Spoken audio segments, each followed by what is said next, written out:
జాతీయ చేనేత దినోత్సవం సందర్భంగా ప్రత్యేక ముఖాముఖి వింటారు. అతిథి శ్రీ ఆర్వి మురళీకృష్ణ. చేనేత వస్త్రం చేనేత కార్మికుల చేతిలో రూపుదిద్దుకున్న ఓ అద్భుతం. బ్రిటిష్ కాలంలోని స్వదేశీ ఉద్యమంలో 1905 ఆగస్టు 7న విదేశీ వస్త్రాల బహిష్కరణకు పిలుపునిస్తూ భారీ సమావేశం నిర్వహించారు. ఆ తరువాత కాలంలో ఈ రోజుని చేనేత దినోత్సవంగా జరుపుకుంటున్నాం. ఈ నేపథ్యంలో చేనేత గురించి మరిన్ని విషయాలు వివరించడానికి మనతో ఉన్నారు విజయనగరం, విశాఖపట్నం, అనకాపల్లి, అల్లూరి సీతారామరాజు జిల్లాల చేనేత మరియు జౌళి శాఖ assistant director Shri R V Muralikrishna గారు. వీరిని అడిగి చేనేత వస్త్రాల గురించి మరిన్ని విషయాలు తెలుసుకుందాం. నమస్తే సార్. నమస్తే సార్. ఆగస్టు 7వ తేదీని అంటే ఈ రోజుని చేనేత దినోత్సవంగా జరుపుకుంటాం. చేనేత దినోత్సవంగా జరుపుకోవడానికి వెనుకున్న కారణం ఏంటండి? 1905లో మనకి స్వదేశీ ఉద్యమం జరిగిందండి. దానిలో భాగంగా విదేశీ వస్త్రాలని బహిష్కరించడం జరిగిందండి. దానికి గుర్తింపుగా ఆ స్ఫూర్తిని, స్వదేశీ ఉద్యమ స్ఫూర్తిని తీసుకుంటూ మన ప్రియతమ ప్రధానమంత్రి గారు మోడీ గారు 2015 ఆగస్టు 7వ తేదీన జాతీయ చేనేత దినోత్సవాన్ని జరుపుకోవడానికి నిర్ణయించడం జరిగింది. తదనుగుణంగా ప్రతి సంవత్సరం కూడా మనం ఈ ఆగస్టు 7వ తారీఖున ఈ చేనేత దినోత్సవాన్ని జరుపుకుంటున్నాం. చేనేత వస్త్రాల ప్రాముఖ్యత ఏంటండి? చేనేత అనేటువంటిది మనకు వారసత్వంగా వచ్చినటువంటి సంపద. వ్యవసాయం తర్వాత అత్యధిక మందికి ఉపాధి కల్పించేటువంటి వృత్తి చేనేత వృత్తి. సో ఈ చేనేత వృత్తి వల్ల ఏమవుతుందంటే రూరల్ ఏరియాలో ఉండేటువంటి అనేక మందికి ఉపాధి కలుగుతుంది. ప్లస్ ఈ చేనేత వస్త్రాలను ధరించడం వల్ల ప్రజలకి ఆరోగ్యకరంగా ఉంటుంది. అందువల్ల మనం ఈ చేనేత వస్త్రాలని వాడడం జరుగుతుంది. అదేవిధంగా మన వారసత్వ సంపదని మనం కాపాడుకోవాల్సినటువంటి అవసరం మనందరి మీద ఉంది. కాబట్టి ఈ చేనేత వస్త్రాల ప్రాముఖ్యతగా చేనేత దినోత్సవాన్ని మనం జరుపుకుంటున్నాం. ఓకే. ఇప్పుడు మన రాష్ట్రంలో అంటే ఆంధ్రప్రదేశ్లో ఎన్ని రకాల చేనేత ఉత్పత్తులు ఉంటాయి? అవేంటండి? ఆంధ్రప్రదేశ్లో మనకి ప్రాముఖ్యంగా మనం చూసుకున్నటువంటి మనకి ప్రస్తుతం మనకి శ్రీకాకుళం జిల్లా నుంచి అయితే పొందూరు ఖాదీ మేడం. ఇది పూర్తిగా అంటే పత్తి నుంచి కూడా మనకి వస్త్రం వరకు కూడా అంతా చేతి మీదే పని జరుగుతుంది మేడం. పత్తి నుంచి నూలు తీసిన దగ్గర నుంచి ప్రోడక్ట్ వస్త్రం వచ్చేంత వరకు కూడా చేతి ద్వారానే చేయడం. సో అదేవిధంగా మనకి విజయనగరం జిల్లాకు వస్తే బొబ్బిలి చీరలు పూర్తిగా 100 కౌంట్ అని చాలా స్మూత్గా ఉంటాయి మేడం, తేలిగ్గా ఉంటాయి మేడం. పెద్దవాళ్ళు కట్టుకోవడానికి చాలా బాగుంటాయి బొబ్బిలి చీరలు మేడం. సో నెక్స్ట్ మనకి విశాఖపట్నం, అనకాపల్లి జిల్లాకు సంబంధించినటువంటి పాయకరాపేటలో సిల్క్ శారీస్ నేస్తారు మేడం. సో మనకి అందరికీ తెలుసు సిల్క్ శారీలు అంటగానే ఈ తూర్పుగోదావరి జిల్లా ఉప్పాడ వెళ్తాము. ఉప్పాడ సిల్క్ శారీస్ బాగా ప్రసిద్ధి. ఇక్కడ జమదాని అనేటువంటి ఒక రకమైనటువంటి కళ ద్వారా ఈ చీరలను చేనేత కళాకారులు తయారు చేయడం జరుగుతుంది మేడం. సో అదే విధంగా మనకి మంగళగిరిలో కాటన్ చీరలు ప్లస్ డ్రెస్ మెటీరియల్స్ కూడా ఉన్నాయమ్మా. నెక్స్ట్ మనకి కృష్ణా జిల్లా పెడనలో కలంకారీ వస్త్రాలు ఉంటాయి. అదేవిధంగా మనకి నెల్లూరులో పాటూరు చీరలు ఉంటాయి మేడం. సో అది వెంకటగిరి చీరలు. సో మదనపల్లిలో మళ్ళీ సిల్క్ చీరలు బాగా నేస్తారు మేడం. కడపలో మాధవరం చీరలని బాగా ప్రసిద్ధి మేడం. సో అనంతపురం ఇంత మనకి ధర్మవరం మీకు అందరికి తెలిసిందే. అక్కడ మనకి సిల్క్లో క్లాసిక్ వెరైటీస్ అంతా కూడా ఈ ధర్మవరంలో మనకి లభిస్తాయి మేడం. సో ఈ విధంగా మన స్టేట్లో అన్ని జిల్లాల్లో కూడా జిల్లాకు ఒక రకమైనటువంటి ప్రాముఖ్యత కలిగినటువంటి ప్రోడక్ట్స్ మన చేనేత విభాగంలో ఉన్నాయి మేడం. ఓకే. సో ఇన్ని రకాల చేనేతలు ఉన్నాయి కదండి. ఒకప్పుడు చేనేతకి చాలా ఎక్కువ ప్రాముఖ్యత ఉండేది, ఆదరణ లభించేది. ఆ తర్వాత ఆ మధ్య కాలంలో పూర్తిగా చేనేతకి ఆదరణ అనేది కోల్పోయిందనే చెప్పుకోవాలి. సో మళ్ళీ ఇప్పుడు పెరుగుతుంది. అసలు ఆదరణ కోల్పోవడానికి కారణం ఏంటండి? కోల్పోవడం అని కాదండి, ఆదరణ ఎప్పుడో ఉంది చేనేత వస్త్రాలకి. అయితే అంటే లేటెస్ట్ ట్రెండ్స్ అంటే మన ప్రజల్లో వచ్చినటువంటి ఆధునిక పోకడ అంటే మన అలవాట్లు వల్ల వాళ్ళ జీవన విధానానికి అవసరమైన వస్త్రాలు ధరించడం కోసం అని చెప్పే ఆ లైన్లో వెళ్ళడం వల్ల ఏమవుతుందంటే ఈ సాంప్రదాయంగా వస్తున్నటువంటి మన చేనేత వస్త్రాలు కొంచెం ఆదరణ తగ్గిన మాట వాస్తవమే. క్వాలిటీ పరంగా చూసినా, మన్నిక పరంగా చూసినా మన మిల్మేడ్ ప్రోడక్ట్స్ కన్నా మన చేనేత వస్త్రాలు చాలా వరకు మనకి ధరించడం అనేటువంటి చాలా మంచిదండి. అయితే బ్రిటిష్ కాలంలో ఈ చేనేతకి అంటే చేనేత వస్త్రాలకు కావచ్చు, చేనేత కార్మికులకు కావచ్చు బాగా దెబ్బతిన్నాయనే చెప్పుకోవచ్చు. సో ఎందుకండి ఆ కాలంలో అలా జరిగింది? అంటే బ్రిటిష్ కాలంలో ఏం జరిగిందంటే మేడం, బ్రిటిష్ వారు మన ముడి సరుకునంతా వాళ్ళ దేశాలకి తరలించేసుకొని అక్కడ తయారైనటువంటి మెషిన్ మీద తయారైనటువంటి ప్రోడక్ట్స్ అన్నీ కూడా మన దేశం మీద డంప్ చేసేసి మన మార్కెట్ని దెబ్బతీయడానికి వాళ్ళు చాలా ప్రయత్నించేవారు. అదేవిధంగా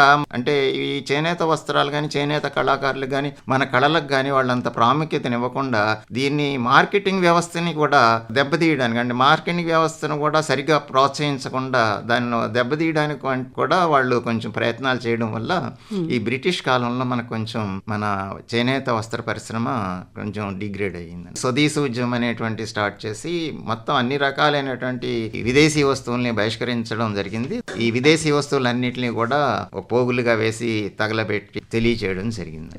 మరి ఇప్పుడు చేనేత వస్త్రాలకు కావచ్చు లేకపోతే చేనేత కార్మికులకి డిపార్ట్మెంట్ ఏ రకమైన సహాయం ప్రోత్సాహం అందిస్తుందండి? చేనేత కార్మికులకి రాష్ట్ర ప్రభుత్వం మరియు కేంద్ర ప్రభుత్వం కూడా కొన్ని ప్రోత్సాహకరమైనటువంటి పథకాలని అమలు చేస్తుంది. కేంద్ర ప్రభుత్వం ద్వారా మనం చూసుకుంటే క్లస్టర్ డెవలప్మెంట్ ప్రోగ్రామ్స్ అని ఉన్నాయి మేడం. ఈ క్లస్టర్ డెవలప్మెంట్ ప్రోగ్రాం ద్వారా ఏరియాలో ఒక ప్రాంతంలో ఉన్నటువంటి చేనేత కార్మికులందరి యొక్క ఓవరాల్ డెవలప్మెంట్ కోసం అని చెప్పేసి ఈ స్కీమ్ని అమలుపరచడం జరుగుతుంది. ఈ స్కీమ్ కింద స్కిల్ డెవలప్మెంట్ అంటే ఇప్పుడు ఉన్నటువంటి స్కిల్ కన్నా ఇంకా హయ్యర్ క్వాలిటీ వస్త్రాలను వేయడం కానీ ఆధునిక మగ్గాల మీద వేయడం కానీ ఇటువంటివన్నీ స్కిల్ డెవలప్మెంట్ మీద ట్రైనింగ్లు ఇవ్వడం జరుగుతుంది. అదే నూతన డిజైన్లలో వాళ్ళకి తర్ఫీదు ఇవ్వడానికి ఒక డిజైనర్ని కూడా మనం అక్కడ ఏర్పాటు చేయడం జరుగుతుంది కొంతకాలానికి. సో అదేవిధంగా ఒక క్లస్టర్ డెవలప్మెంట్ ఎగ్జిక్యూటివ్ అని చెప్పేసి అక్కడ ఒక అతన్ని అపాయింట్ చేసి వాళ్ళకి కావలసినటువంటి నీడ్స్ ఎప్పటికప్పుడు కనుక్కుంటూ అది మా పైయర్ అధికారులకు తెలియజేయడానికి ఒక క్లస్టర్ డెవలప్మెంట్ అధికారిని కూడా అక్కడ నియమించడం జరుగుతుంది మేడం. సో వీటితో పాటుగా ఈ చేనేత కార్మికులకు కావలసినటువంటి మగ్గాలు, పరికరాలు, అదేవిధంగా వాళ్ళకి ఇండివిజువల్గా ఇంటి దగ్గర స్థలం ఉంటే కట్టుకోవడానికి వర్క్ షెడ్స్, లేదంటే ఆ ఏరియాలో వాళ్ళంతా కలిసి ఒక చోట పని చేసుకోవాలనుకుంటే కామన్ వర్క్ షెడ్స్, ఇలా రకరకాలైనటువంటి ఈ సదుపాయాలన్నీ కూడా వివిధ కాంపోనెంట్ల కింద ఈ క్లస్టర్ డెవలప్మెంట్ ప్రోగ్రామ్ కింద మనం ఒక ప్రాంతానికి సంబంధించిన క్లస్టర్కి సంబంధించిన చేనేత కార్మికులకి అందరికీ కూడా అందించడం జరుగుతుంది. సో అవి కాకుండా NHDC national handloom development corporation అనేది ఉంది. దీని ద్వారా 15% సబ్సిడీతో నూలుని సప్లై చేస్తారు. చేనేత కార్మికులకి విలేజ్ వారీగా ప్రాంతాల వారీగా చేనేత సహకార సంఘాలని ఉంటాయి అన్నమాట. ఆ చేనేత సహకార సంఘాల ద్వారా ఈ చేనేత కార్మికులకు పని కల్పించబడుతుంది మేడం. అంటే చేనేత సహకార సంఘాల ద్వారా నూలు సరఫరా చేసి వాళ్ళు నేచిన వస్త్రాలను తీసుకుంటారు, వాళ్ళకి సంబంధించినటువంటి మజూర్లు వాళ్ళకి చెల్లించడం జరుగుతుంది. సో ఈ చేనేత సహకార సంఘాలు ఈ వస్త్రాలని ఆప్కో ద్వారా కానీ డైరెక్ట్గా చేనేత సహకార సంఘాల ద్వారా కానీ మార్కెటింగ్ చేసి మళ్ళీ తిరిగి వాళ్ళకి పని కల్పించడం, ఇలా రెగ్యులర్గా వాళ్ళ చేనేత సహకార సంఘాల ద్వారా పని కల్పించడం జరుగుతుంది అన్నమాట. సో అదేవిధంగా మనకి చేనేత కార్మికులకి సపరేట్గా పెన్షన్ పథకం ఉంది మేడం. సో మిగతా వర్గాలందరికీ కూడా 60 సంవత్సరాలు దాటితేనే మన పెన్షన్ ఉంది, వృద్ధాప్య పెన్షన్ అనేది ఉంటుంది.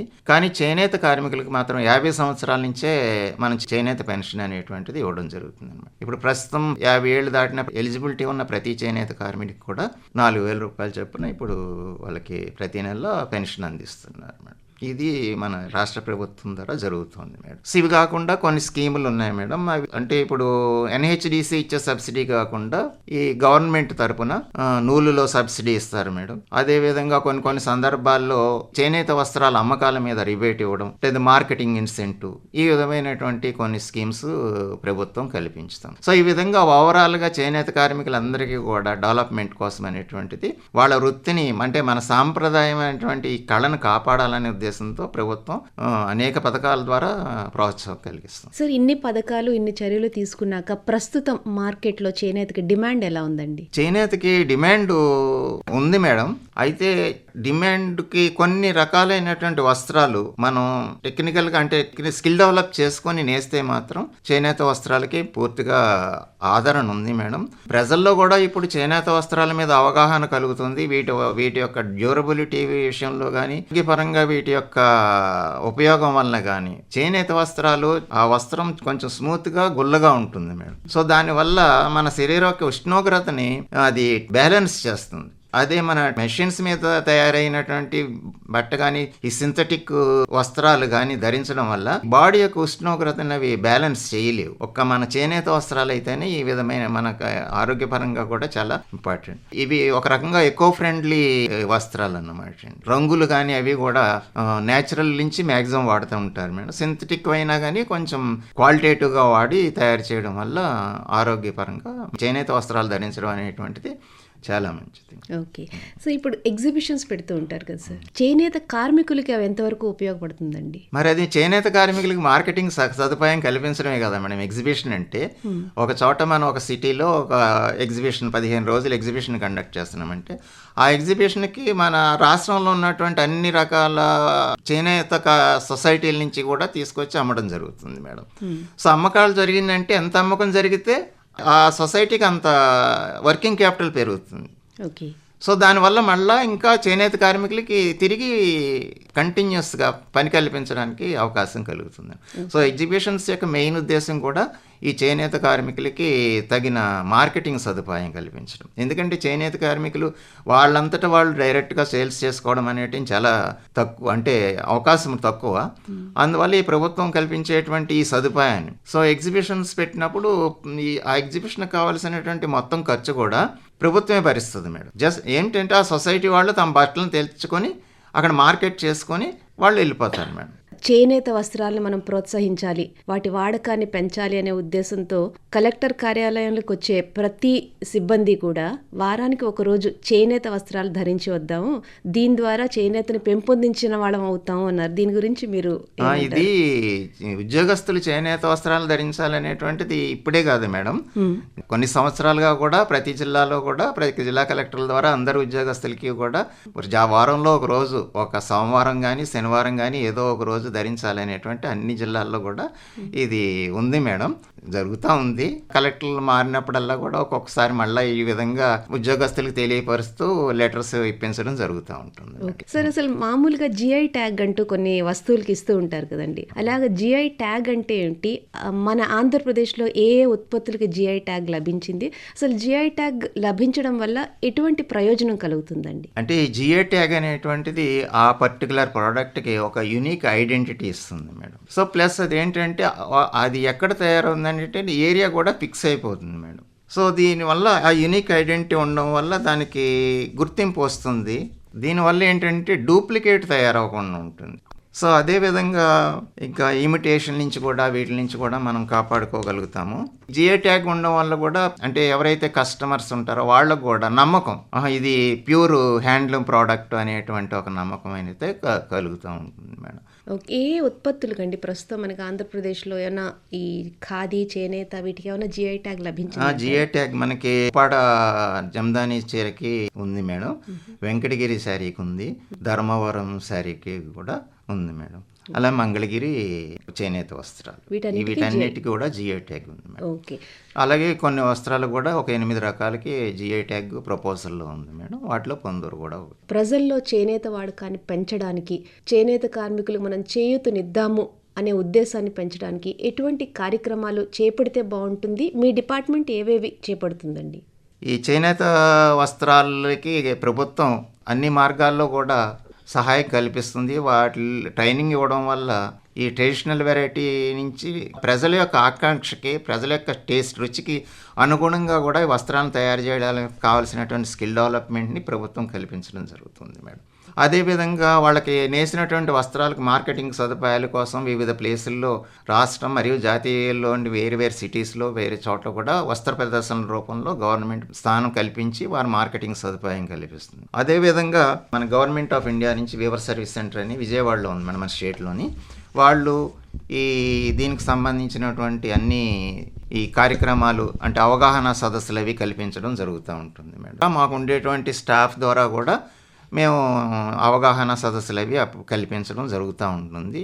ఏవైనా మీటింగులు జరిగినప్పుడు ఇలాగ చేనేత వస్త్ర ప్రాముఖ్యతను కూడా తెలియజేయడం జరుగుతూ ఉంటుంది. సార్ మరి మీ డిపార్ట్మెంట్ చేసే అవగాహన కార్యక్రమాల వల్ల కావచ్చు, ఇప్పుడు మీరు చెప్పిన చేనేత వస్త్రాల ప్రాముఖ్యతని వినైనా మన ప్రజల్లో కాస్త మార్పు వచ్చి చేనేత వస్త్రాలు ధరిద్దాము, మనదైన సంస్కృతిని ముందుకు తీసుకెళ్దామనే ఆలోచన రావాలని, అలాగే చేనేత కార్మికుల సహకారానికి మరింత తోడ్పడదాము అనే ఆలోచన కలగాలని మనస్ఫూర్తిగా కోరుకుంటూ మీ సమయాన్ని మా కోసం వెచ్చించినందుకు ఆకాశవాణి తరఫున ధన్యవాదాలు తెలియజేసుకుంటున్నామండి. థ్యాంక్ యూ అండి. అంటే చేనేత వస్త్రాల మీద మీరు ఈరోజు కార్యక్రమాన్ని నిర్వహించడం మాకు చాలా ఆనందదాయకం. అదేవిధంగా మీ ద్వారా నేను ప్రజలందరికీ తెలియజేసేది ఏంటంటే, చేనేత వస్త్రాలని ఆరోగ్యానికి చాలా మంచిదని తెలియజేస్తూ, ఈ చేనేత వస్త్రాలను కొనుగోలు చేయడం ద్వారా మన సంప్రదాయ కళల్ని నిలుపుకోవడమే కాకుండా గ్రామీణ ప్రాంతాల్లో ఉండేటువంటి చేనేత కార్మికులకి అందరికీ కూడా మనం ప్రోత్సహించి వాళ్ళకి ఉపాధి కల్పించిన వాళ్ళం అవుతాం కాబట్టి, మన సంప్రదాయ కళలను కాపాడుకోవడం కూడా మనలో బాధ్యత ఉంది. కాబట్టి మనం అందరం కూడా ఒక వారంలో ఒక రోజైనా సరే మన చేనేత వస్త్రాలకి ధరించవలసిందిగా మిమ్మల్ని అందరినీ కూడా ఈ